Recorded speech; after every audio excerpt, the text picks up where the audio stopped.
इस एक नए टॉपिक में आपका स्वागत है। और आज हम वर्णमाला पढ़ेंगे क्योंकि वर्णमाला काफ़ी इंपॉर्टेंट हो जाती है।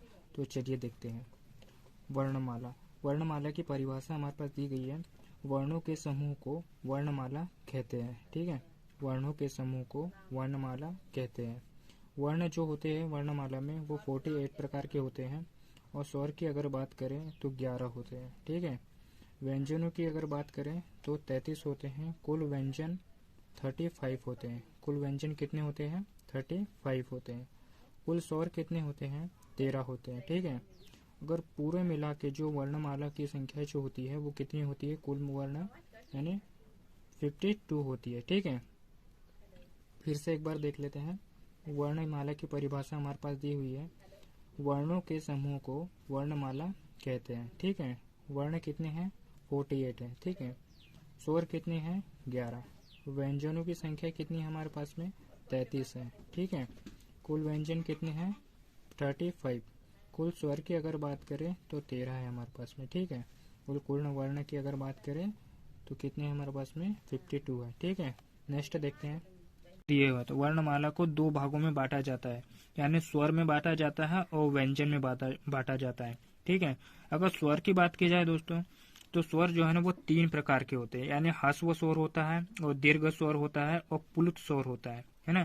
अगर आपसे पूछ ले कि वर्णमाला के भेद में जो स्वर होते हैं वो स्वर के भाग कितने होते हैं यानी प्रकार कितने होते हैं, तो आप कितने बताएंगे आप? यानी 3 होते हैं। एक ह्रस्व स्वर होता है, दीर्घ स्वर होता है और प्लुत स्वर होता है। ये बहुत ही इंपॉर्टेंट हो जाते हैं दोस्तों। आपसे ये भी पूछ लेगा कि वर्णमाला के भेद कितने होते हैं, तो बोलेगा स्वर और व्यंजन यानी 2 होते हैं। ठीक है, तो चलिए व्यंजन क्या बोलता है। अगर व्यंजन में अगर 3 प्रकार होते हैं तो कौन कौन से होते हैं? स्पर्श होते हैं, यानी स्पर्श व्यंजन होता है। और उसके बाद में अंत्यस्थ व्यंजन होता है और ऊष्म व्यंजन होता है। ठीक है, तो क्या होता है दोस्तों, ये 3 प्रकार के होते हैं भी, है ना। यानी स्वर भी 3 प्रकार के होते हैं और व्यंजन भी हमारे पास में 3 प्रकार के होते हैं।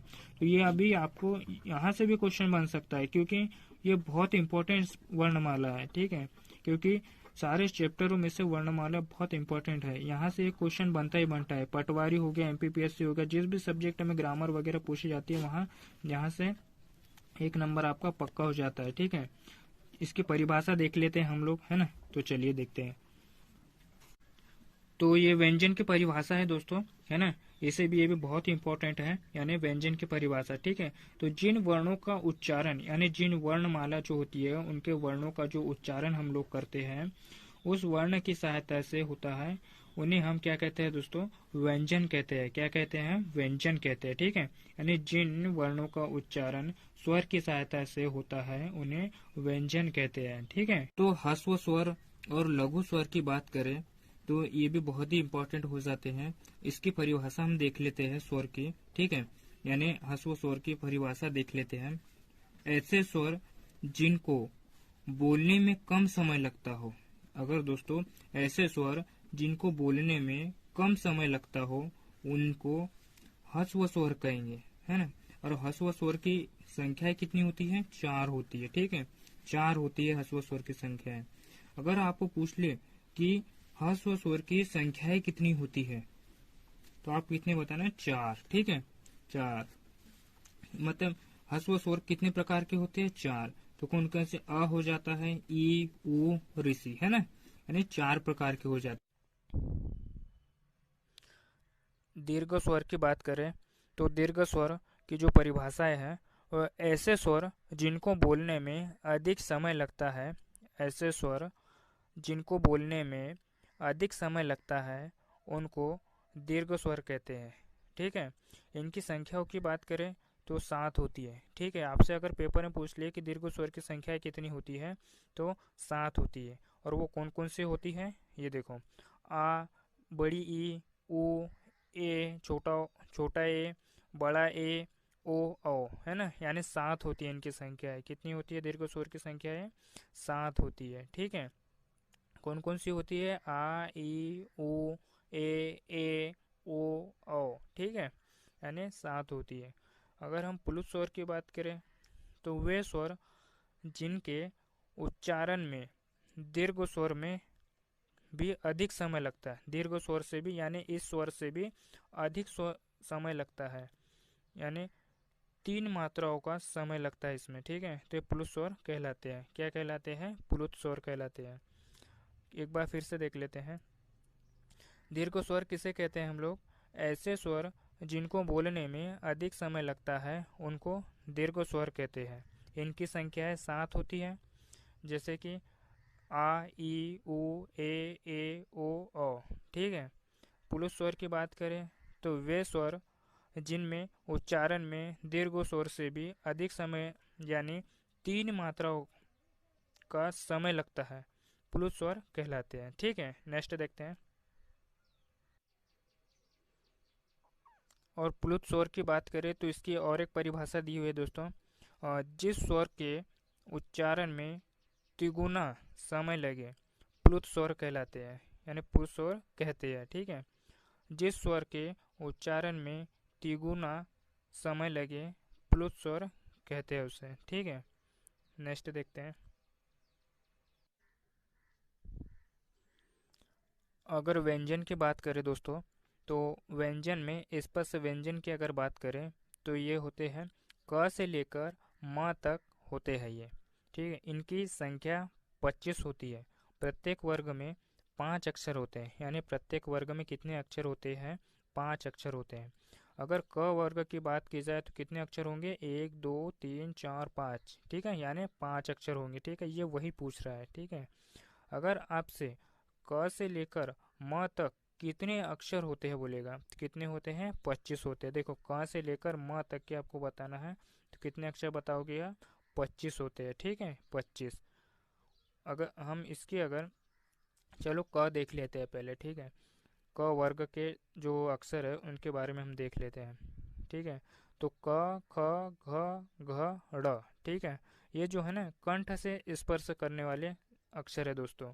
यानी जो कंठ जो हमारा होता है ना, यानी जो गले के नीचे का जो भाग होता है ना, उससे स्पर्श करने वाले ये अक्षर है, ठीक है।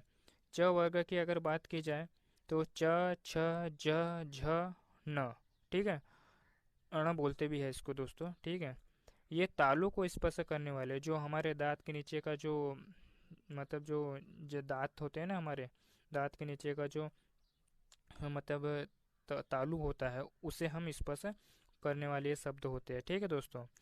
अगर ट वर्ग की बात की जाए तो ट ठ ड़ ड न, ठीक है। ये मुर्दा स्पर्श होते हैं दोस्तों। अगर हम मुर्दा स्पर्श बोले तो ट की अगर बात की जाए दोस्तों, तो जब भी हमारी जो जीभ होती है उसको हम अगर जो सामने का भाग होता है, ठीक है, उसको हम जैसे कि अगर बोलते हैं तो हमारा ऊपर वाले जबड़े में हमारा टच करता है, ठीक है, यानी उससे ही हम मुर्दा स्पर्श शब्द कहते हैं, जो कि कितने हैं? 5 हैं। ट ठ ड़ ड़ न, ठीक है। ये मुर्दा स्पर्श करने वाले शब्द है दोस्तों, ठीक है। अगर ट वर्ग की बात की जाए तो ये दांतों को स्पर्श करने वाले होते हैं, यानी जब भी आप त थ द ध न बोलोगे तो ये दांत को स्पर्श करेंगे दोस्तों, ठीक है। प वर्ग की अगर बात की जाए,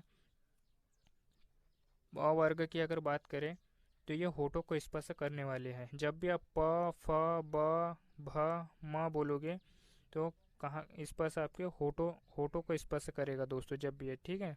जब भी आप बोलोगे तो आपके होठ एकदम टच होंगे, ठीक है।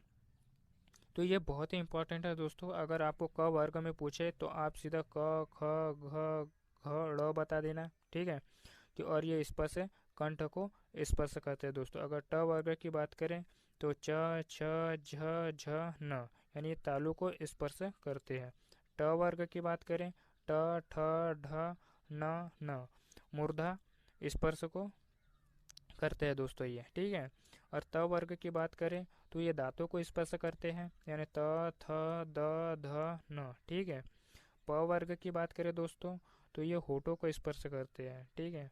प फ ब भ म, ठीक है।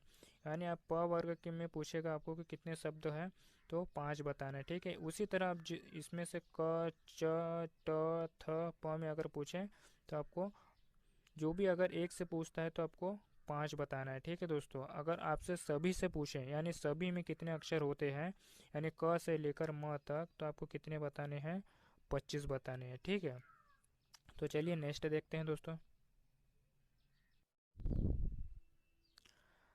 अंत्यस्थ व्यंजन की अगर बात करें दोस्तों, तो ये भी एक स्पर्श व्यंजन के अंतर्गत आते हैं। ठीक है, अंतस्थ व्यंजन, इनकी संख्या कितनी होती है? 4 होती है। कौन कौन सी? य, र, ल, वो होते हैं। ठीक है, य होते हैं, र होती है, ल होती है, वो होती है। ठीक है, अगर हम उष्म व्यंजन की अगर बात करें, तो इनकी संख्या कितनी होती है? इनकी भी संख्या 4 होती है। कौन कौन सी? स होती है, स षटकोण का होता है, स होता है और ह होता है। ठीक है, उष्म व्यंजन। ठीक है, ये तीनों व्यंजन जो है ना दोस्तों, किसके अंतर्गत आते हैं? स्पर्श व्यंजन के अंतर्गत आते हैं। ठीक है, उक्षिप्त व्यंजन देखते हैं। यह 2 होते हैं। देखो, अंत्यस्थ व्यंजन 4 प्रकार के होते हैं, य, र, ल, व। उष्म व्यंजन कितने होते हैं? ये भी 4 प्रकार के होते हैं, स षटकोण का, स, ह होते हैं। उक्षिप्त व्यंजन हमारे कितने होते हैं? 2 होते हैं मात्र। और आप एक बात और याद रखना, उक्षिप्त व्यंजन में ये 2 प्रकार के तो होते हैं, ड और ड़। ठीक है, लेकिन इनको द्विगुण व्यंजन भी कहा जाता है इनको। ठीक है, क्या कहा जाता है इनको? 2 गुण व्यंजन भी कहा जाता है इनको। ये भी बहुत इंपॉर्टेंट है। ठीक है, तो आज के लिए इतना ही दोस्तों, और मिलते हैं किसी नेक्स्ट टॉपिक पे। ये टॉपिक कैसा लगा मुझे कमेंट बॉक्स में ज़रूर बताना। और वंदे मातरम।